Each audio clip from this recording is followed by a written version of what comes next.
Radyoda bir mahnı var, sessiz derin.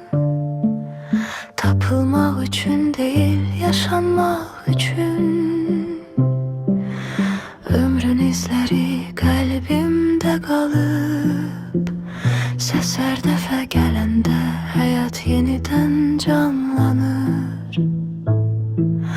Radyoda bir mahnı var, sessiz derin. Tapılmak için değil, yaşanmak için.